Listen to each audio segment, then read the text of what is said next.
아는 척하기 좋아하는 세 남자의 정신없는 수다 방송 원주 아는 척. 저희는 원주였습니다.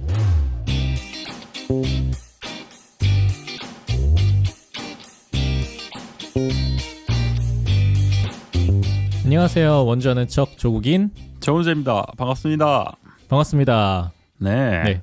저희가 지난 월요일 날 호회 이후에 정규 방송으로 다시금 찾아왔습니다. 아 그렇죠. 저희는 뭐 어김없이 돌아옵니다. 네. 그럼요. 호회는 또 긴급할 때 또 이렇게 녹음하고 했던 거고, 정규 방송대로 루틴하게 또 가야 되지 않겠습니까? 그렇죠. 호해했다고 또 쉬고 이러면은 또 예전처럼 되는 되죠, 겁니다. 네. 그러면 이게 한 번 어긋나면 저희가 이게 습관이란 게 무서운 게 이제 바로 돌아갑니다. 예전처럼 막 그렇죠. 한두 달이 돌아오고 또 합리화하게 됩니다. 또 그렇죠, 또 예전에도 그렇죠. 또 너무 급히 달려가면 안 된다. 또 이렇게 되니까 맞아요. 정신을 또 바짝 차려야 됩니다. 또. 네. 그래서 저희 또 여김없이 오늘도 원자는 52회 정기 방송으로 좀 찾아뵙게 되었는데요. 저희가 뭐 호회 때는 뭐 근황이나 이런 것들을 얘기하기가 조금 뭐 주제가 맞지 않다 보니까 그때 딱히 뭐 저희 뭐 일주일 사이에 어떤 일이 있었는지에 대해서 좀 얘기 나누지는 못했었는데, 네. 저희 일주일 사이에 우재 씨 저희 좀 만났었죠? 오프라인에서. 네. 일단은 국인 씨 축하드립니다. 네. 또 수상하셨잖아요. 또 아주. 그러니까요. 저희가 상을 받았죠. 그 상을. 일주일 네. 사이에. 네. 저 지난주 토요일이었죠. 그 문화도시 원주 테이블 데이에서 또 문화도시 문어발상을 또 수상하는. 네.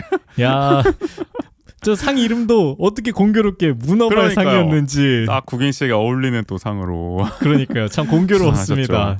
네. 저희가 예전에 잠시 정호 씨와 둘이 했었던 유튜버인 문어발이 딱 또 맞아요. 떠오르면서.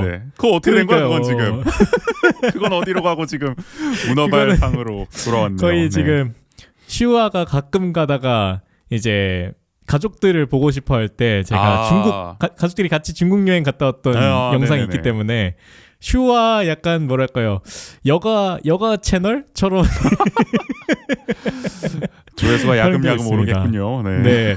거기에 이제 또 우재 씨와 정호 씨 저희 셋이 갔던 경주 영상도 있어가지고 오늘 또 태풍 났던 거. 예. 그렇죠. 네. 태풍을 뚫고 저희가 경주에서 여행을 즐겼던 그 영상을 또 슈아에게 보여주니까 우재 삼촌을 연일 외치면서 계속 우 하면서 제가 참 그러니까요. 또 몸둘 바를 모르겠습니다. 이거. 토요일에 봤을 때도 저는 슈아가 가족 외에 그렇게 막 이렇게 애정을 보인 인물을 처음 봐가지고 아유. 저희 아내인 다이도 굉장히 좀 놀라 하더라고요. 아니 저렇게까지 좋아하는 사람이 없었는데 이러면서. 저는 어찌 해야 될지 참 이게 제가 또 아이를 이렇게 잘 대하지 못하다 보니까 매우 좀 어색하게 저는 리액션을 하고 이렇게 대했던 마치 좀 죄송한 마음입니다.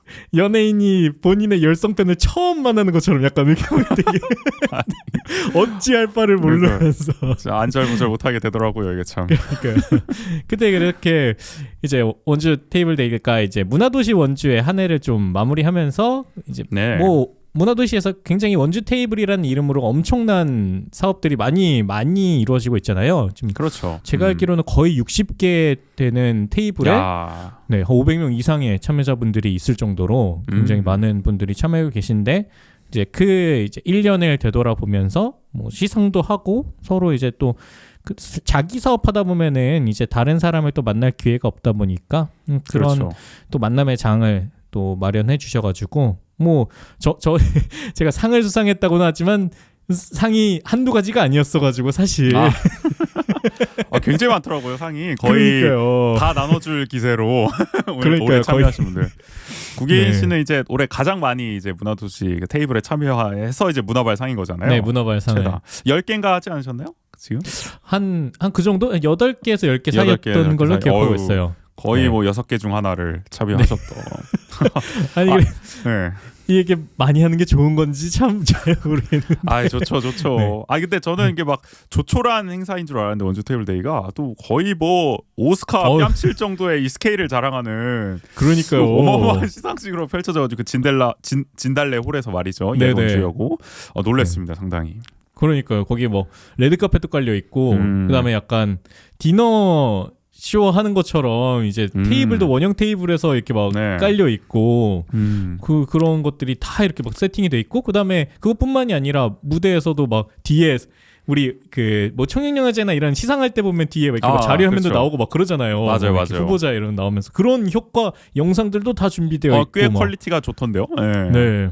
축하 공연도 막 재즈 밴드 열띤 공연도 저희가 보기도 너무 하고 열기어서 막. 사회자분이 도대체 언제 끝나나 약간 이렇게 전전긍긍하시는 묘한 그런 모습도 있긴 했는데 저만 저는 그래서 봤나요? 거의 아무튼 끝날 때쯤에 이렇게 내려오시길래 아 저렇게 자연스럽게 퇴장하는구나 싶었는데 그냥 무대를 한 바퀴 그냥 이렇게 그 객석을 한 바퀴 도시고 다시 올라오시더라고요. 또 저희 원주 따뚜의 향수를 또 불러 일으켜 주셨던 그러니까 마칭 댄스를 또 해주시더라고요.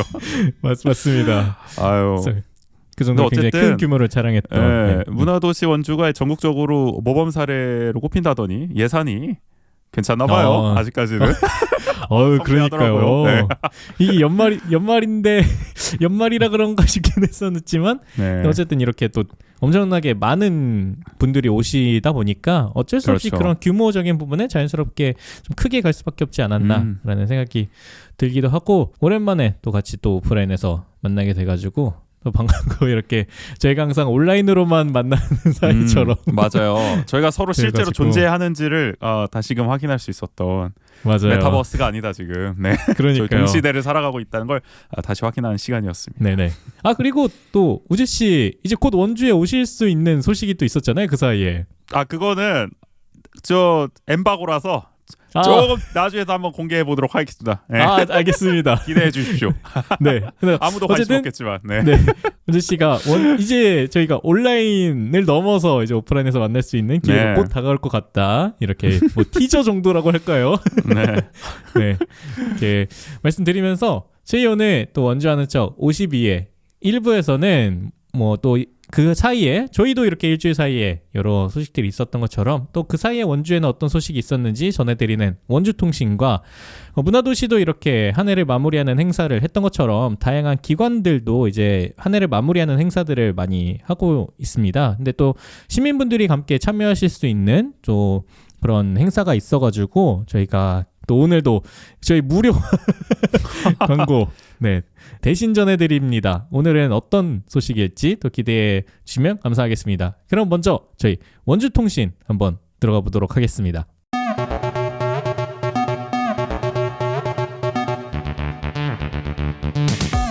한 주간 원주의 중요한 뉴스를 논평합니다. 원주통신. 우재 씨 이번 주는 또 어떤 소식을 좀 준비해 주셨나요? 네, 첫 번째 소식은 원주시가 이 편의점을 운영하면서 영리 행위를 해온 시장 비서관 A 씨에게 견책 처분을 내려서 시장 비서관 봐주기 논란에 휩싸였다는 소식입니다. 네, 일단은 공무원이라면은 이제 겸직, 특히 영리 행위를 못하게 돼 있지 않습니까? 그렇죠. 네. 근데 이 A 씨는 그 기업 도시에서 이제 편의점 운영했다는 거예요. 시장 비서관으로 임명되고 나서까지도. 그래서 이거에 대해서 이제 원주시가 징계를 했는데 어떻게 보면은 가장 약한 처벌이라고 할 수 있는 견책 처분을 내려서 과연 이게 이 영리 행위라는 이 행위에 비춰봤을 때 적절한 처분이냐에 대해서 지금 논란이 나오고 있는 상황이죠. 일단 원주시는 해당 비서관이 잘못을 인정했고 그동안 이제 편의점 영업을 중단하려고 좀 노력한 사실들이 있기 때문에 이걸 감안해서 좀 징계 수위를 낮게 정했다고 하는데 그러나 이제 원주시 처분은 좀 다른 사례와 비교해도 가벼운 거 아니냐라는 지적이 계속 나오고 있습니다. 어쨌든 이게 봐주기 논란이 나온 이유가 있겠죠. 네. 그렇죠. 원주 MBC가 이제 8일자 보도로 이 같은 내용을 보도했는데요. 일단은 최근에 원주시가 유사한 이 사례가 있었습니다. 이거와 비슷한 사례가 이제 원주시 시설관리공단에서 일하는 환경공무원 B 씨가 영리 추구도 어렵고 실제 열리지도 않았던 지역 축제위원장을 맡았었거든요. 이분이. 근데 이걸 맡고 있는데 겸직 신고를 하지 않았다는 이유로 이 B 씨를 해임을 했어요. 그러니까 겸직 신고를 안 해서 겸직 위반이라는 거죠. 그래서 해임 처분을 내렸는데, 근데 사실 좀 이거 좀 과하다는 지적이 지금 계속 나오고 있거든요. 이 B 씨에 대한 해임은 왜냐면은 이분이 이제 2019년까지 이제 지역축제위원장을 이때도 맡고 있었는데 2019년까지는 음. 공단에 입사하지 않은 상태였고 이제 입사 후인 2020년부터는 코로나 때문에 아예 이 축제가 열리지도 않았어요. 그러니까 이분이 위원장을 맡고 있다고는 하지만 실질적으로는 뭐 겸직 활동을 하지는 않은 셈이 되는 거죠. 이름만 올라와 있을 뿐이지. 그렇다고 또 볼 수 있죠. 네네. 네. 그리고 또 코로나 때문에 이 축제 관련한 총회가 열리지 않아서 사실 후임 위원장을 뽑지 못하다 보니까 이 서류상으로는 계속 위원장으로 남아 있었던 거거든요. 그러니까 어떻게 보면 이러한 사정이나 맥락들이 있었는데도 불구하고 이 징계위원회에서는 해임이라는 굉장히 강한 중징계를 내렸었습니다. 그래서 왜 이렇게 세게 때렸냐? 이제 당시에도 말이 나왔는데 이제 B 씨가 민주노총 원주시 시설관리공단 노조 지부장을 맡고 있거든요. 아하. 그리고 어떻게 보면 이분이 좀 비판을 많이 했을 거 아닙니까? 이런 뭐 행정적으로 그쵸, 봤을 때 네, 여러 가지 사안에 대해서. 네, 네네. 그래서 아마 그런 거에 대해서 좀 표적 징계를 한 거 아니냐, 좀 눈에 다시였기 때문에 또는 이제 노조를 탄압하려는 거 아니냐, 그 같은 위원장 상상에서 그래서 그런 네네. 의혹들이 좀 노동계를 중심으로 제기가 되고 있어서 B 씨가 현재 이제 부당해고 취소 소송을 제기할 계획인 상태거든요. 네, 이게 좀 지역에서 계속 좀 이슈가 됐던 사안이잖아요. 이 해임 결정이 되고 나서부터도. 네. 그렇죠. 그러니까 이 사안도 사실 해임은 좀 과한 거 아니냐라는 논란이 있었는데 이번에 시장 비서관은 비슷한 혐의, 어떻게 보면 더 심한 행위라고 할 수 있는 대놓고 영리 행위를 했는데도 가장 그렇죠. 약한 처분인 네. 견책이 내려졌다. 이러니까 벌써 어떻게 보면 형평성이 맞지 않다. 이런 지적이 나오는 거죠. 일단은 네네. 이 A씨가 원광수 시정 출범 후에 별정직 공무원으로 임용이 됐는데 사실 그 이분이 해명하기로는 임용 당시에는 겸직 신고를 해야 되는지를 몰랐대요, 일단. 그리고 이후에도 이제 편의점 계약을 해지하려고 했는데 이제 뭐 본사랑 논의해 보니까 뭐 위약금 문제도 있고 이래가지고 그게 길어지다 보니 제때 이제 그 장사를 접지 못해서 결국 이런 일이 벌어졌다라고 이제 해명을 했고 근데 원주시는 사실 알고 있었거든요. 이분이 공무원이 되기 전부터, 그러니까 비서관 임명되기 전부터 이분이 편의점을 하고 있다는 사실을 알고 있었는데도 실질적인 조치를 취하지 않은 거죠. 근데 이제 뭐 왜 이런 조치가 좀 미적지근했냐 했을 때 이 사실 A 씨가 지난 지방선거부터 이 원광수 시장을 도운 최측근 인사거든요. 아하. 그러다 보니 약간 좀 이 최측근 인사에 대한 좀 봐주기 아니냐, 원주시가 좀 눈치를 본 거 아니냐, 이런 얘기가 자연스럽게 좀 나오게 되는 그런 상황입니다.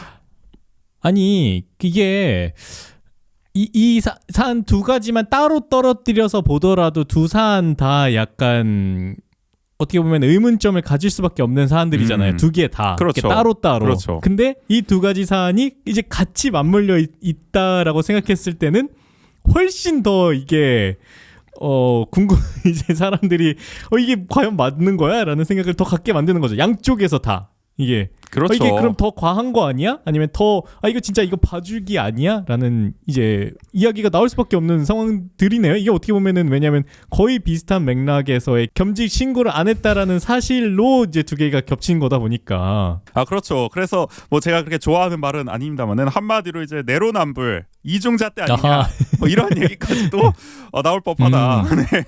그런 네네. 이제 얘기들이 이제 일각에서 나오는 거고, 지역 사회에서도 좀 비판이 나오고 있다. 그 실제로 이제 의회에서도 관련 얘기들이 좀 나왔습니다. 지난달 24일에 이제 행정복지위 행정사무감사에서요, 민주당 권아름 의원이 관련 질의를 했는데 그때 이병호 총무과장이 이렇게 답변을 합니다. 이제 채용 전에 이 A 씨가 다 끝났다, 정리가 됐다, 이렇게 말을 했다는 거예요. 이 원주시에. 그러니까 편의점 다 정리했으니까 임명해도 됩니다, 이렇게 얘기를 해서 그걸 믿고 이제 채용을 했다는 거야. 진짜 그런 줄 알고. 근데 알고 보니 아직 정리가 안 됐던 거죠. 임명을 하고 보니까. 그래서 이제 권 의원이 이게 어이가 없으니까, 아니 그걸 말로만 확인하고 그걸 문서상으로 확인 안 하는 게 말이 되냐, 그게 적절했냐, 이렇게 질의를 또 하니까 이 총무과장이 좀 더 세밀하게 확인하지 못해 죄송하다라고 그냥 답변하는 걸로. 야, 그냥 그 한마디로 네. 모든 걸 정리해 버리려고. 야. 네, 그러니까 죄송합니다, 잘못했습니다, 이거죠. 아니 어쨌든 뭐 죄송하다고는 얘기는 하지만, 근데 이렇게까지 두 사안이 징계 수위가 이렇게 엄청 어떻게 보면 가장 심한 징계와 가장 낮은 징계 정도로 이렇게 나뉜, 뭐 그에 관한 이유나 어떤 이야기들에 대한 해명은 또 있었나요? 그러니까 뭐 일단은 원주시 같은 경우에는 징계 기준이 이제 서로 다르다는 거죠. 이제 이 A씨 같은 경우에는 시장 비서관이니까 원주시 이제 징계 기준을 따르는데 이 앞서 이제 해임된 B씨 같은 경우에는 시설관리공단 또 징계 기준을 따라서 한 거기 때문에 이 시설관리공단 또 징계 기준에 따르면은 겸직 위반 이 혐의가 있을 경우에 정직 이상의 징계를 하도록 돼 있거든요. 그러니까 어떻게 보면은 이 기준이 좀 다르기 때문에 이 다르게 좀 결과가 나왔다라는 거긴 한데 글쎄요, 그거를 감안하더라도 견책에 머문 이 어떻게 보면 굉장히 경징계의 처분만 내려진 거는 너무 가벼운 거 아니냐, 솜방망이 아니냐라는 비판을 좀 피하기는 어렵지 않을까 싶습니다. 실제로 원주 MBC 보도를 보면은 지금 야당뿐만 아니라 그 여당 일각에서조차도 이게 좀 형평성이 안 맞는 거 아니냐, 뭐 이런 얘기가 나오고 있다고 하니까 전반적으로 글쎄요, 원광수 시정이 여러모로 좀 요란하다. 지금 뭐 다각도로 그 좀 계속 나오네요, 뭐가. 네. 그러니까요. 그렇게 정리해 볼 수 있을 것 같습니다. 하나하나가 계속 뭔가 사안이 계속 나오고 있는 게 야당뿐만이 아니라 여당 일각에서도 이 문제 제기가 나오고 있다라는 거는 조금 심각한 문제가 아닐까. 그렇습니다. 네. 그러면 이제 다음 소식은 혁신도시와 기업도시 이 사업들이 이제 뭐 기대만큼 좀 효과를 거두지 못한다고 하는 소식이 있네요. 네, 일단은 원주시가 여러 도시가 있습니다. 뭐 건강도시도 있고 뭐 여러 도시 중에 그나마 이제 실속이 있다고 하는 게 이 혁신도시와 기업도시인데 이마저도 이 기대한 것만큼의 경제적 파급 효과를 내지 못한다고 원주투데이가 이제 12일자로 보도를 했습니다. 한마디로 요약을 해보면 혁신 필요한 혁신도시, 기업 없는 기업도시. 네, 좀 네, 뭐 그 정도는 아닙니다만 어쨌든 네. 그러면 뭐 그냥 아무것도 아닌 거 아니에요? 뭐. 물론 이거는 제가 그냥 해본 소리고요. 뭐 이 정도까지는 아닙니다만 어쨌든 좀 기대에 못 미친다는 겁니다. 일단은 혁신도시부터 먼저 살펴볼게요. 혁신도시는 공공기관 이전 지금 다 끝났죠. 근데 그렇죠. 네. 직원들이 이제 가족들이 이주하거나 연계 기업의 이제 이전 효과 같은 게 별로 없다는 겁니다. 정부가 처음에 이제 원주 혁신도시를 계획할 때는 정주 인구를 이제 3만 1,000명으로 추산을 했었어요. 근데 지금 현재 이 혁신도시 인구는 26,484명으로요. 이주율이 약 85.3%다. 그러니까 이 기대했던 것만큼은 못 하고 있는 거죠. 그래도 조금 많은 편 아닌가요? 그래도 85.3%는? 근데 이게 이제 2020년 6월에 29,250명이었거든요. 그러니까 지금 이제 2,766명이 이제 줄어든 거죠. 네, 그래서 이게 보면은 공공기관 임직원 수는 같은 기간에 이제 6,962명에서 7,274명으로 이제 늘었는데도 불구하고 정주 인구 상당수가 빠져나갔다. 그러니까 이거는 어떻게 해석을 해야 되냐? 어떻게 보면은 직원들은 더 왔는데 그 사이에 뭐 같이 왔던 가족들이 다시 나갔다든지 뭐 아니면 원래 이 혁신도시 살던 사람들이 나갔다든지 뭐 이렇게 좀 해석이 되긴 한데 어쨌든 지금 공공기관 직원의 가족 동반 이주를 보면 67.2%로 전국 평균 67.7%보다 지금 낮은 상황이거든요. 물론 거의 뭐 평균에 가깝긴 하지만 아주 뭐 기대만큼 지금 되지는 못하고 있다.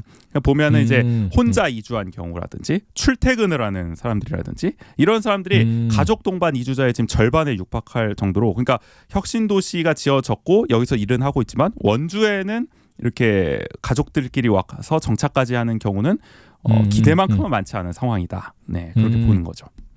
이게 뭐 계속 혁신도시 초반에서부터 좀 제기됐던 문제이긴 한데 뭐 굉장히 초창기에는 거의 뭐 이제 셔틀버스를 엄청나게 많이 그 운영할 정도로 굉장히 많은 인원이 출퇴근을 계속 하고 있고 뭐 원주에 거주하는 분들도 막 이렇게 뭐 말씀하셨던 것처럼 가족이 이주하는 게 아니라 이제 그냥 직원들끼리 그냥 그 쉐어하우스처럼 룸쉐어를 하고 거기에 있는 사람들은 그냥 평일만 지내다가 주말에는 다시 그 원래 있던 가족들에게로 돌아가는 형태가 많다고 하더라고요. 그래서 뭐 셔틀버스도 점차 줄여 나가고는 있다고는 하지만 그게 뭐 근본적인 문제에 대책이 될 수는 없는 부분들이 있고 뭐 다 가족들이 오지 않는 부분에서는 좀 여러 가지 이유가 있는데 그 중에서도 뭐 제가 들었던 것 중에 하나는 어쨌든 그 본인이 살고 있는 지역에서의 아이 교육에 대한 부분들 때문에 이게 이주하는 게 쉽지 않다. 그게 가장 많이 걸린다 이렇게 말씀을 하시고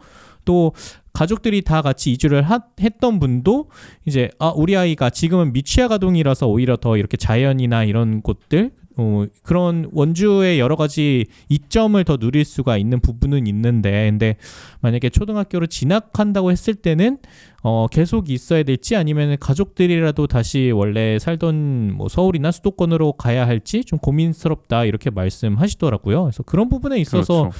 이런 결과가 나온 부분이 그런 것들을 말해주고 있는 하나의 사례가 아닐까라는 생각이 좀 들었습니다. 네. 확실히 이게 인프라 격차 말씀하신 교육이라든지 이런 부분에서 수도권과는 또 있다 보니까 이분들이 사실 이 혁신도시 정책이 찬반이 있었던 것도 원해서 여기 오게 되는 게 아니잖아요. 어떻게 보면은 그냥 그렇죠. 이제 정부 네. 지침으로 여기 지역으로 이전을 하다 보니까 이제 오게 됐고, 거기에 대해서 뭐 흔쾌히 오신 분들도 있겠지만은 좀 마뜩찮았던 분들도 계셨을 거고, 그러다 보니 네네. 뭐 말씀처럼 금요일 오후만 되면은 금요일 6시만 되면은 셔틀버스 쫙 써가지고 다 타고 네. 이제 싹 빠져나가면은 이제 뭐 주말에는 거의 유령 도시 되고 혁신도시 뭐 이런 경우가 네네. 또 많았었고, 그렇다고 또 셔틀버스 끊고 발길 끊는다고 이 문제가 또 본질적으로 해결되는 건 아니기 때문에 말씀하신 대로 맞아요. 좀 어려운 문제입니다. 이게 참. 예. 이게 참 신도시인데 굉장히 아이러니한 게 보통 신도시면은 주말에 막 되게 복작복작하고 그래야 되는데 오히려 주말이 너무 한가해서 혁신도시가 진짜 되게 이상한 게 주말에 오히려 문을 닫는 가게들도 있어요. 이제 오히려 그럴 정도로 네, 오히려 그게 되게 아이러니한 일이다라는 생각이 좀 들게 만들었던 그런 것들이 있었습니다. 네. 그리고 이제 다음으로 지적되는 게 이제 지역 인재 채용률. 이게 이제 2017년 11.9%에서 2021년 44.5%로 크게 올랐는데요. 이게 사실 수치만 놓고 보면은 지역 인재를 많이 뽑았구나 이렇게 볼 수 있겠지만은 실질 채용 인원은 231명에서 153명으로 이제 줄었습니다. 그러니까 이게 퍼센트지는 뭐 거의 4배 올라 버렸는데 채용 인원은 뭐 이거 뭐 엄청 줄었어요. 오히려 이게 어떻게 된 줄었죠. 거냐? 네, 보니까 혁신도시 이제 특별법상에 채용 의무 대상 제외 조항이 있습니다. 그러니까 이 사람들은 지역 인재 채용에 적용을 안 받는 어떤 그 좀 쿼터가 있었던 거예요. 그러니까 그 예외 조항을 통해서 이제 어떻게 보면은 인력들을 뽑고 그 나머지 이제 지역 인재 채용이 적용되는 또 이 채용 규모는 상당히 줄여서 퍼센티지를 높였다. 그러니까 한마디로 약간 숫자 장난이 좀 이루어진 거죠. 어떻게 보면은 이게 통계 역설 같은 거죠. 이게 그냥 그렇죠. 통계 수치로만 보면은 굉장히 오른 것 같으나 이제 실질적 이제 그 수치에서는 진짜 많이 줄었네요. 이것만 보더라도. 그렇죠. 그래서 어떻게 보면은 혁신도시 이 공공기관들이 좀 악용한 거 아니냐 이 제도를 뭐 그런 지적이 나고, 이 때문에 이제 저희가 저번 이제 뭐 무실동은 지금이나 이럴 때 소개해드리기도 했습니다만 시의회에서도 의무 채용을 좀 확대해야 된다라는 건의안을 이제 통과시키기도 했었죠. 자, 그 다음에 이제 혁신도시에 이제 공공기관도 오지만은 사실 여기와 연계한 이제 기업들도 많이 유치를 하려고 했는데. 요것도 사실 계획만큼 잘 되고 있지 않다. 2017년 12월 이때가 이제 혁신도시가 조성이 완전히 끝난 상태였죠. 이전이 다 끝나서 이때 이제 클러스터 용지 등을 이제 했을 때 작년 말 기준으로 63개의 기업을 유치했습니다. 근데 이게 뭐 요 정도면 많은 거 아닙니까 할 수도 있습니다만은 다른 이제 그렇죠. 지역의 혁신 도시와 비교해 보면은 조금 아쉽다 많이 아쉬울 수 있는데 어쨌든 지금 뭐 예시로 들으면 네, 경남 같은 경우가 509개, 광주 전남이 447개, 전북이 235개, 부산이 176개거든요. 그러니까 이런 곳들과 비교하면 물론 언급한 곳들은 상당히 도시 규모가 또 큰 곳이긴 합니다만은 이 지역의 규모. 그러나 그걸 감안하더라도 원주의 혁신 도시는 기업 유치 실적 면에서는 좀 부진한 편이다라는 그런 평가를 받고 있고요. 또 유치한 기업 아까 63개 기업을 보더라도 이 중에 이제 30인 미만 고용 기업이 60개로 거의 대다수입니다. 그러니까 어떻게 보면은 일자리의 양과 질이 모두 이 어떻게 보면은 기대했던 것보다는 좀 못하다라고 지금 평가를 할 수 있는 거죠. 어쨌든 뭐 물론 자세히 좀 들여다보긴 해야겠지만 원주 혁신도시에 이제 이전한 기업들이 대부분 근데 뭐 이렇게 확장하기가 어려운 좀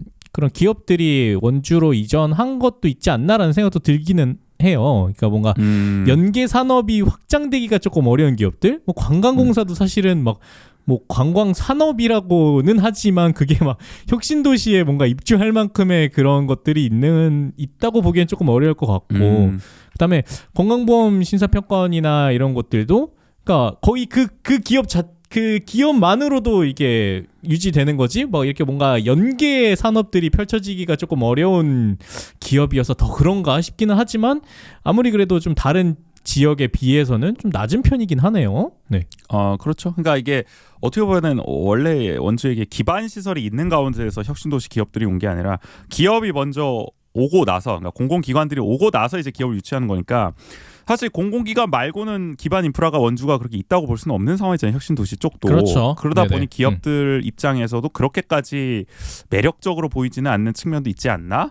그런 생각이 들고 사실 이거는 뭐 원주뿐만 아니라 다른 지역의 이제 혁신도시들도 겪는 문제이긴 한데 원주가 특히나 지금 더 좀 기업 유치 측면에서는 어려움을 더 겪고 있다라고 그렇게 좀 보여지네요.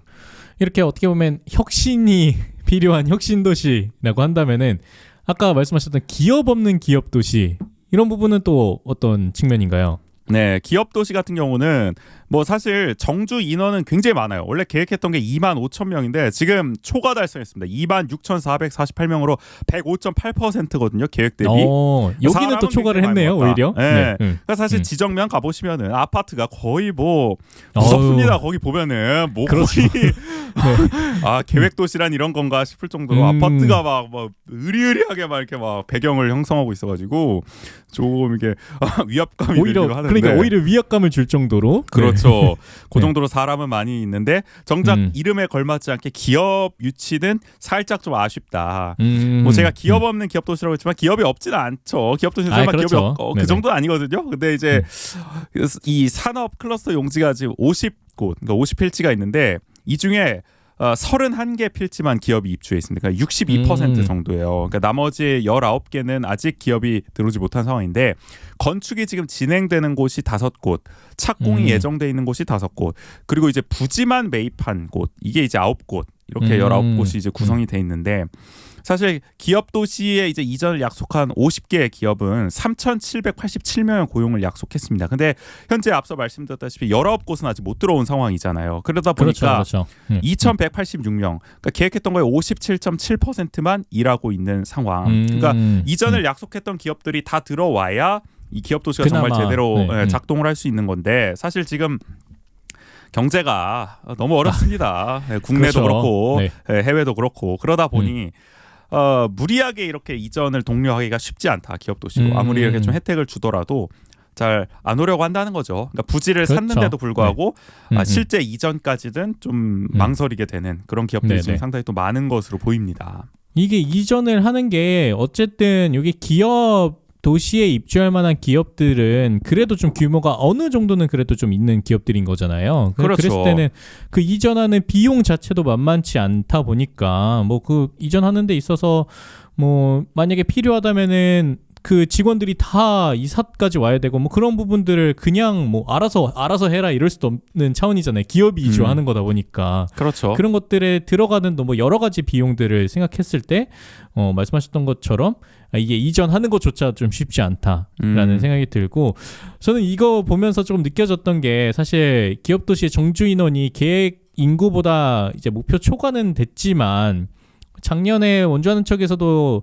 이와 비슷한 부분에서 얘기를 했던 게 원래는 어쨌든 기업 도시를 통해서 그 외부에 있는 인구를 더 유입하고자 하는 의도도 있었던 거잖아요. 근데 그렇죠. 그런 면모보다는 사실 원주 내에서의 이전이 훨씬 더 아마 대부분을 차지할 거예요. 아마 이 부분에서 그러다 보니까 과연 이게 정주 인원이 초과 달성된 게 그냥 기업 도시 하나만을 봤을 때 굉장히 좋은 소식이라고도 해석할 수 있지만 그게 원주시 전체로 봤을 때 막 환영할 만한 그 소식인가라는 생각을 해보면은 저는 조금 부정적인 의견을 질 수밖에 없지 않을까. 그건 그냥 원주에서 원주로 이전한 거고 그리고 이만한 인구가 어떻게 보면 갑자기 이전하다 보니까 그래서 뭐 얘기가 나오는 게 지정면이 더 이상 지정면으로 존재해야 되냐 아니면 동으로 전환을 해야 되는 게 아니냐라는 얘기도 나오고 그다음에 뭐 저희가 지난번 소식에서 전해드렸듯이 동별로의 격차가 너무 심해져 버리는 거죠.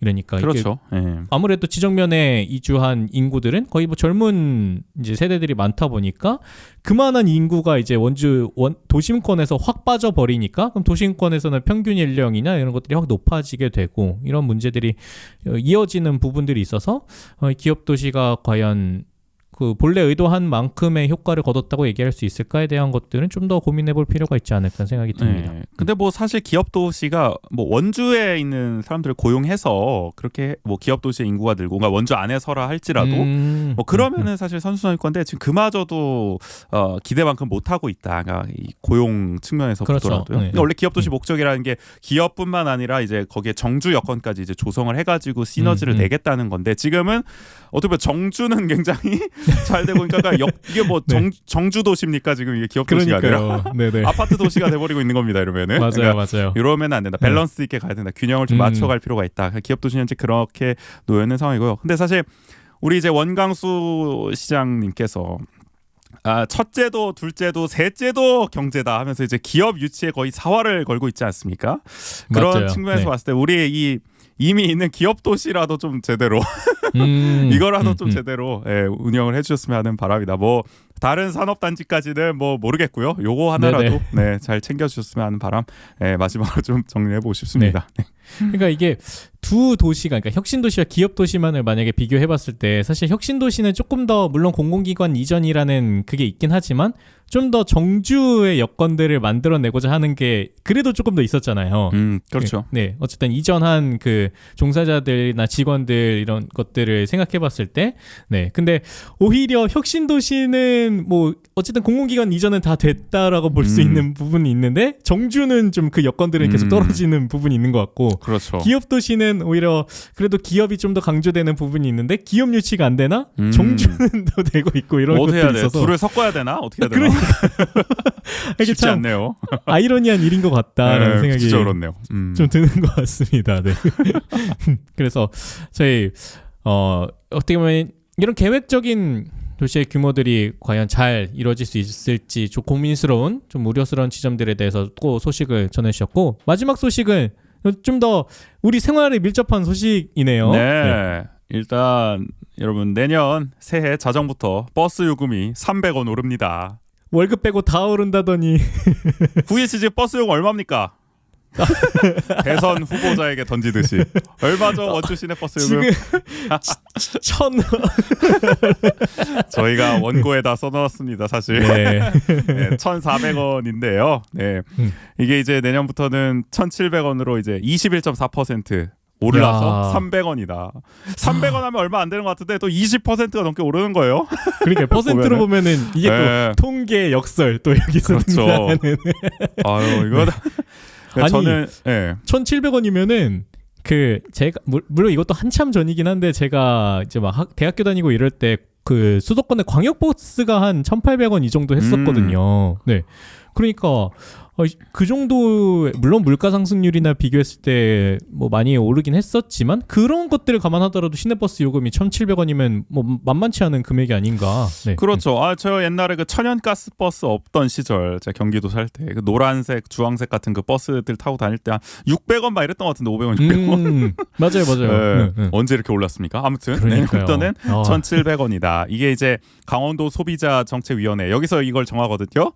이제 물가 상승, 이용객 감소, 연료비 부담 등을 고려해서 이같이 결정했다고 밝혔습니다. 이제 강원도가 용역을 해봤대요. 해봤더니 자가용 증가와 이제 최저임금 인상 등으로 운송비가 2018년보다 지금 현재 21.6% 올랐다고 합니다. 네, 그러니까 한마디로 지금 뭐 고유가 시대고 또 고금리 시대고 한마디로 경제가 지금 난리 아닙니까? 그러니까 그렇죠. 힘들다 이겁니다. 네네. 지금 가격으로는. 그리고 이제 코로나19 이후에는 또 이용객도 버스 이용객도 좀 감소를 했고 그러다 보니 불가피하게 결정했던 거죠. 그래서 요게 원주뿐만 아니라 강원도에 다 적용된 거예요. 일부 지역 빼고는 강원도 전역에 이제 가격을 이번에 결정한 거라서 뭐 춘천을 가셔도 강릉을 가셔도 1,700원이다 시내버스네.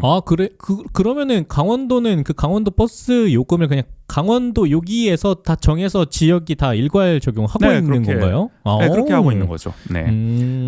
그리고 뭐 참고로 이제 원주에는 아마 좌석 버스가 없죠. 네, 제가 타본 적이 없는데 저 몰래 제가 알고 운행되는 게 있기로도 있을라나요? 없는 걸로 알고 있습니다. 그렇죠. 네네. 참고로 강원도 좌석버스 가격도 이번에 같이 올라서요. 2,000원에서 역시 20% 정도 오른 2,400원으로 네, 인상이 됐다고 합니다.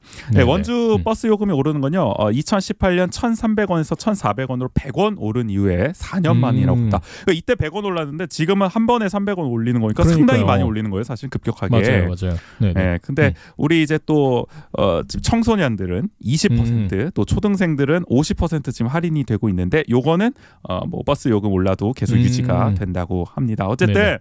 저는 버스 많이 타고 다니거든요. 원주시에서. 상당히 부담스러운 소식이다. 그렇죠.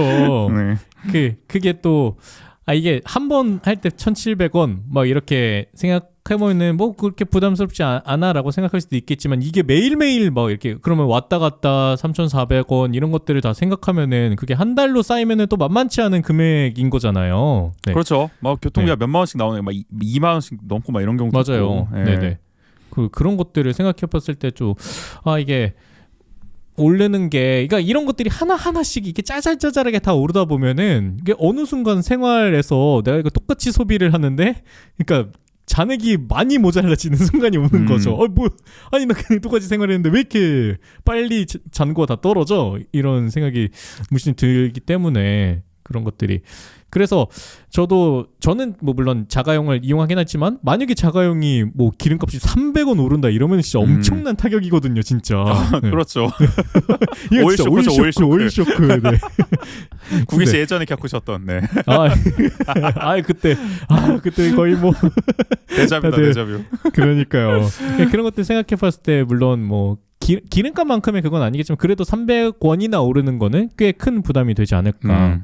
결국에는 여기 이유도 나오긴 하지만 자가용이 증가하고 이런 것들의 이유를 밝히고 있는데, 그러니까 그렇기 때문에 더 대중교통의 체계를 정비하고 그래도 대중교통을 잘 이용할 수 있게끔 만드는 게 중요한 부분인 것 같아요. 그러니까 그렇죠. 안 그러면은 그러니까 대중교통을 타는 게 불편하니까 어쩔 수 없이 자가용을 계속 이용하게 된다면은 이건 계속 악순환인 거잖아요. 그러면은 이 시내 요금, 버스 요금은 그냥 이 이유대로라면 계속 그냥 늘 수밖에 없는 구조인데, 그러니까 이 구조를 어떻게든 조금 완화시키거나 조금 개선해 나갈 수 있는 것들을 위해서는 단순히 뭐 여러 가지 고민을 해볼 수 있겠지만 자가용 증가를 어떻게 조금 더 줄일 수 있게끔 대중교통을 잘 이용할 수 있는 체계를 만들어 줄까에 대한 고민을 하는 것도 어떻게 보면 요금을 올리지 않는 하나의 또 대안이 될 수도 있지 않을까라는 생각이 좀 드는 것 같습니다. 네. 그래서 뭐 제가 이제 기분 탓인지 모르겠지만 원주에서 버스를 타면은 수도권과 다르게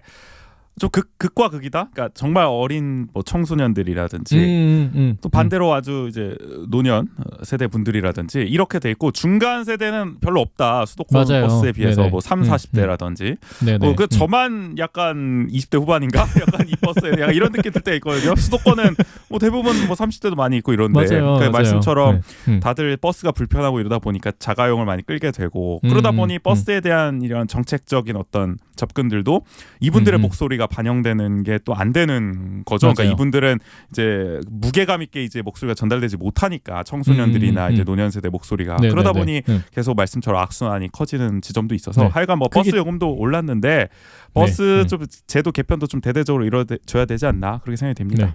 또 내년에 오르긴 하지만 그 이후에 더 오르지 않게 또 많은 고민을 좀 해주시길 바랍니다. 네. 오늘 이렇게 저희 뭐 정치 그다음에 뭐 경제, 사회, 전 영역에서 그리고 생활 밀접까지 그렇게 포장을 하시면 아주 저희가 종합 선물 세트를 드린 것 같은 느낌이네요. 네, 이 세 가지 소식을 굉장히 알차게 또 우재 씨가 선정해 주신 게 아닐까라는 생각이 들면서 원주통신 여기까지 하도록 하겠습니다.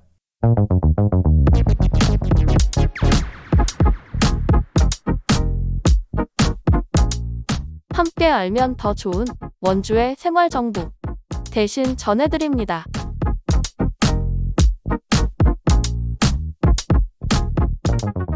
원주하는 척이 사서 무료 광고를 저희 대신 전해드립니다. 네. 오늘은 어떤 곳에 소식을 대신 전해드릴 예정인가요? 네, 오늘은 원주 영상 미디어 센터 대신 2022 모두 모였데이 연말 상영회 개최 소식을 전해드리겠습니다. 네, 아까 오프닝에서 전해드렸던 것처럼 또 이렇게 연말 또 정리하는 다양한 행사들이 또 진행되고 있는데 네. 이 행사는 또 많은 분들이 또 참여할 수 있는 행사여서 또 저희가 전해드리게 됐죠. 네. 네, 요게 이제 한 해 동안 원주 영상 미디어 센터에서 이제 제작된, 그러니까 여기에 뭐 창작 지원 사업이라든지 이런 걸 통해서 이제 제작된 어떤 작품을 상영해서 다 같이 함께 보고 또 올해를 빛낸 인물 시상식과 함께 들으면 유익할 특강을 이제 진행하는 그런 행사라고 보시면 될 것 같습니다. 이곳도 시상식이 있군요. 네. 네, 시상식을 많이 하네 원주 곳곳에서. 그러니까요. 여기는 아마 이제 영상 미디어 센터 관련된 어떤 인물들을 아마 시상하는 그런 자리겠죠. 네, 네네. 이게 언제 열리냐? 다음 주 화요일부터 목요일까지 3일간 열립니다. 그러니까 20일부터 22일까지죠.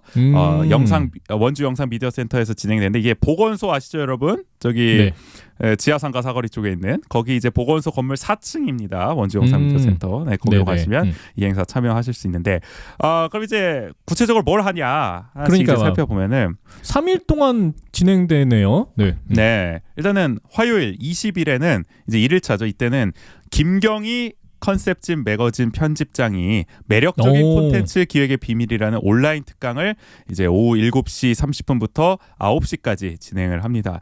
이 김경희 편집장님이 유명하신 분이죠. 제가 사실 잘 몰라서. 네네. 이게 소개해 주실까요? 컨셉진 매거진 자체가 굉장히 유명한 매거진이기도 하지만 또 요 편집장님이 또 조금 더 유명한 이유는 이곳에 컨셉진 이곳이 그 매거진에 관한 교육을 또 하기도 해요. 그래서 에디터 교육이라든지 이런 것들을 하고 있고 저도 그래서 굉장히 관심을 갖고 이곳에 그 매거진 교육을 수강해봐도 괜찮겠다. 이게 뭐 오프라인 교육도 있고 온라인 교육도 있고 그리고 이게 지금은 또 뭐 기획 스쿨이라든지 이렇게 다양한 온라인 강의로 좀 확장을 하고 있더라고요. 그래서 이제 뭐 어떤 매거진에 관심 있는 분들은 또 매거진 에디터가 되기에는 또 다양한 교육을 들을 기회가 많진 않잖아요. 뭐 진짜 그렇죠. 실무를 통해서 배우는 경우가 아닌 이상은. 근데 이제 이런 매거진 에디터 교육들을 통해서 뭐 이제 매거진에 필요한 아니면은 매거진이라는 게 어쨌든 다양한 콘텐츠를 편집해내는 능력, 콘텐츠를 제작해내는 능력, 그리고 거기에는 또 뭐 인터뷰를 하는 능력 이런 것들도 포함되어 있잖아요. 그렇기 때문에 그렇게 다양하게 조금 여기 제목으로 나와 있듯이 매력적인 콘텐츠를 기획하는 그 비법들, 비밀들 이런 것들을 좀 말씀해 주시는 것 같아가지고 저도 굉장히 관심을 갖고 있던 입장에서 가능하면 조금 들어보고 싶다라는 생각이 드네요.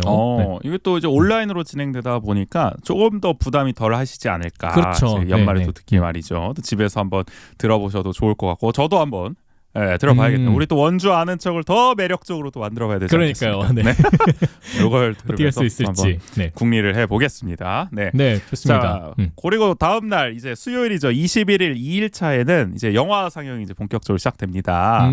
이제 첫 번째로 이제 배리어 프리 관련 단편 영화 4편을 상영하는 이제 배리어 프리 섹션 1이 이제 열리게 되는데 요게 이제 오후 2시부터 3시 30분까지 진행이 됩니다. 자, 그래서 이제 배리어 프리 영화를 상영한다고 하는데 일단 이 배리어 프리는 뭐냐 궁금하실 분도 있으실 것 같아요. 네네. 이게 그러니까 말 그대로 배리어 어떤 장벽을 이제 프리하다. 이제 장벽이 없게끔 만드는 거다라 그래서 보통에는 그러니까 그런 무장의 여행 아니면은 뭐 시설 관련된 부분에서 좀 많이 쓰이고는 있습니다. 배리어 프리라는 것이. 그래서 뭐 우리가 일상생활을 살면서 느끼는 부분들도 있지만 이렇게 어떤 우리가 건물을 오를 때 뭐 계단이 많거나 이럴 때는 휠체어를 타는 분들은 그곳을 가기가 어렵잖아요. 그래서 그런 분들을 위해서 뭐 완만한 경사로를 해놓는다든지 아니면 뭐 시각장애인 분들을 위해서 점자 이제 안내라든지 아니면 그런 점자 블록이라든지 그리고 청각장애인 분들을 위해서 어떤 자막이라든지 이런 것들을 좀 서비스를 제공하는 그런 것들을 통해서 이제 누구나가 어떤 본인의 불편함으로 인해서 제약받는 것들 없이 그러니까 말 그대로 장벽 없이 이런 것들을 뭐 시설이라든지 근데 여기에서는 아마 배리어 프리 단편 영화라 그랬을 때는 그런 부분에서 그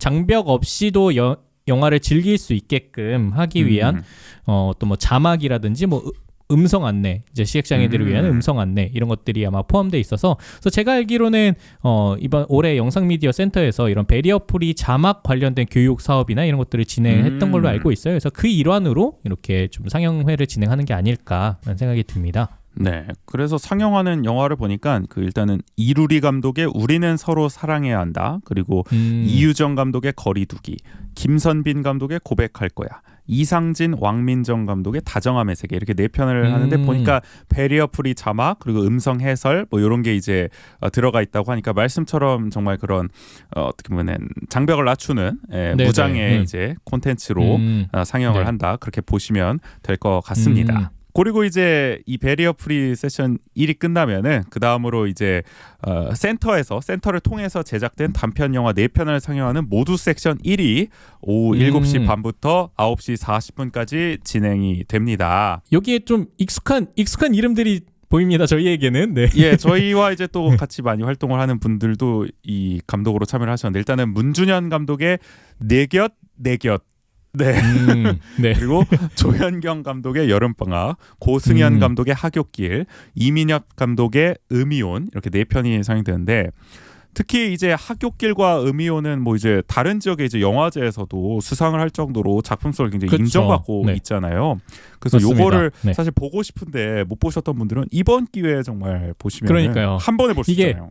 네. 몇 번의 약간의 뭐 옥상 영화제 때도 그렇고 기회들이 있었는데 이 또 그 기회들을 잡는 게 쉽지 않은데 이제 올해 진짜 마지막 기회가 왔습니다. 그렇죠. 여러분. 이 잡으셔야 됩니다. 네, 그래서 저도 하굣길과 음이온 둘 다 궁금하긴 한데 저는 특히 내곁 이 문준현 감독의 이 작품이 굉장히 궁금한 게 제가 이 문준현 감독과 몇 달 전에 올해 여름에 이제 같이 만나서 이제 아마 무슨 일이 있었을 거예요. 일을 하고 그다음에 같이 그 카페에 가서 커피를 한잔 하면서 근데 이 작품에 대한 얘기를 했었어요. 그 준현 씨가. 네. 그래가지고 이제 본인의 결혼 생활과 관련한 이제 내용입니다. 이 작품이. 그래서 어떻게 이제 그 지금의 그 와이프분과 만나게 됐고 그다음에 그 결혼으로서 그러니까 연애는 좀 시간이 됐는데 어떻게 결혼을 하게 되었는지에 관한 지점에서 또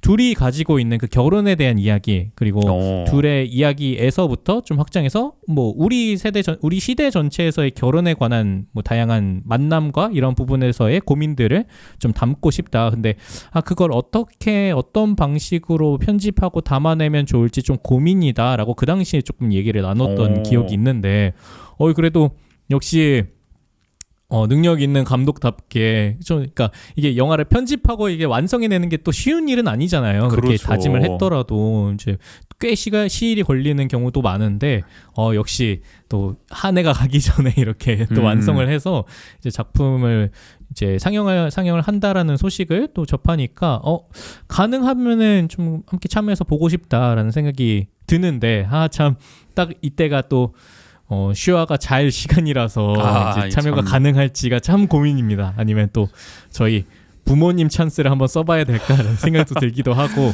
네. 네. 그런 이제 비하인드 스토리를 들으니까 저도 한번 보고 싶다라는 생각이 들고. 우리 이제 국인 씨는 뭐 1대1로 지금 감독과의 대화를 하셨지만은 그렇죠. 어떻게 보면은 요 이제 모두 섹션 1 끝나고도 이제 관객과의 대화가 이제 준비돼 있다고 하니까요. 어떻게 보면은 이런 비하인드 스토리를 들으셨으니까 그거를 이제 맞아요. 또 관객과의 대화 때 또 여러분들이 한번 질문해 보셔도 상당히 또 재밌을 것 같다. 또 아마 뭐 4분의 감독이 모두 참석하시지 않을까 싶거든요. 아마 그럴 것 같아요. 네네. 그래서 그 시간도 한번 즐겨보시면 좋을 것 같습니다. 네. 이렇게 해서 이튿날 이제 지나고 마지막 날은 어떤 상영이 또 이루어지나요? 네, 마지막 목요일 22일 3일차에는요. 역시 베리어 프리 섹션 이번엔 2가 열리는데 이때는 이제 장편 영화 한 편을 이제 상영합니다. 허인무 감독의 감쪽 같은 그녀를 이제 베리어 프리 음성 해설과 자막을 통해서 이제 오후 2시부터 3시 50분까지 상영을 하고요. 요 시간이 끝나면 또 이제 모두 섹션 2가 열리는데 역시 또 4편의 영화를 상영합니다. 장주희 감독의 장애인 미디어 교육, 그리고 장정윤 감독의 살까 말까, 김휘강 감독의 일상, 비일상, 시니어 영상 동아리의 꼰대들 영상을 만나다. 이게 이제 오후 7시부터 8시 45분까지 상영이 됩니다. 모두 세션 2는 우리는 제 내용을 정확하게는 한번 확인해 봐야겠지만 조금 더 약간 다큐멘터리 같은 느낌의 이런 작품들인 것 같기는 해요. 약간 성격이. 네네. 이 제목만 그렇죠. 봤을 때는. 특히 이 그래서- 시니어 영상 동아리에서 만드신 꼰대들 영상을 만나다 이것도 약간 뭔가 이렇게 영상을 만나시고 약간 이런 과정을 좀 담아내신 게 아니에요. 그러니까요, 영화에 대한 그러니까요. 뭔가 이런 네 네. 재밌을 것 같아요. 이때도 이게 어떤 의미로 만들어졌는지에 대한 이야기를 들을 수 있는 관객과의 대화도 이어질 예정이고요. 그리고 이것뿐만이 아니라 또 3일차 마지막 날이다 보니까 아까 저희가 말씀드렸던 올해의 인물 시상식까지 이뤄서 네. 진행된다고 합니다. 네. 과연 올해 인물은 누가 될까요? 아, 궁금하네요. 네. 모두 모여 데이에서는 거의 참가상처럼 상을 수여할지 아니면은 핵심 인물들에게만 상을 수여할지 이런 것들도 좀 궁금하긴 하네요. 네, 요런까지 이제 지켜보는 또 재미가 있는 2022 모두 모였데이 연말 상영회.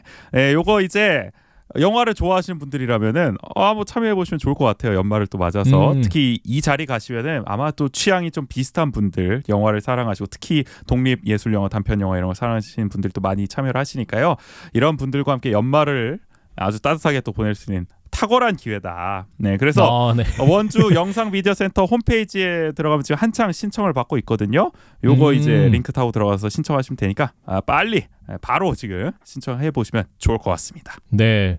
저희가 뭐 얼른 신청하시길 그 약간 독려하는 의미에서 말씀을 드리자면은 저희가 지난 시간에 대신 전해드렸던 취향 지도가 네. 굉장히 물론 저희의 방송 도택이라고는 얘기하기엔 좀 민망하긴 하지만 엄청난 그 호응을 얻어가지고 막 계속 그 인쇄를 하고 있다 그래요. 그 정도로 굉장히 많은 분들이 관심을 좀 표하고 계시다고. 네. 그렇더라고요. 아니 이게 요즘 세상에 책을 2,000부 이상 팔기도 힘든 세상 아닙니까? 요즘 출판 시장에. 근데 이 책은 그러니까요. 물론 뭐 무료 배송이라고는 해도 뭐 거의 7,000부가 지금 넘게 찍히고 있다. 한간에 신청이네. 지금 들려오는 말에 따르면은 네네네. 이게 뭐 이런 걸 보면은 저희가 광고를 한 게 아니라 저희가 거기에 얹혀간 것이 아닌가. 아무도 원하지 않은 광고를 함으로써 그런 느낌도 들고요. 그 유명세 우리도 네. 편승 약간. 그러니까요. 이게 사실 네. 그 문화도시 원주나 그 노주비 대표도 썩 그렇게 저희의 광고를 원하지 않으셨을 수도 있다.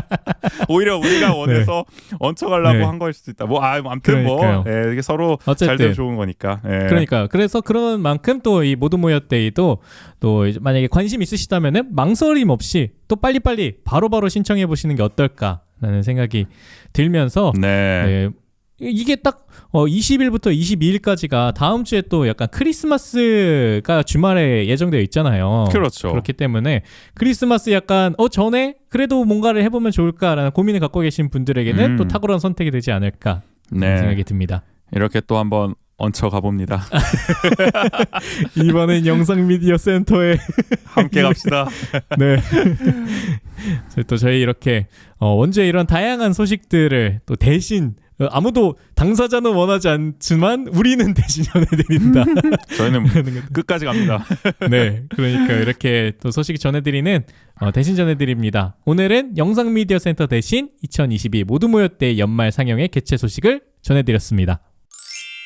원주하는 척 52회 1부 또 오늘 이렇게 원주의 세 가지 소식 전해드린 원주통신 그리고 영상미디어 센터의 소식을 대신 전해드립니다. 이렇게 코너를 준비해 보았고요. 네. 아까 대신 전해드립니다. 마지막에 또 언급해드렸던 것처럼 또 다음 주에는 크리스마스가 예정되어 있지 않습니까? 그런가요? 저는 잊고 살고 있습니다.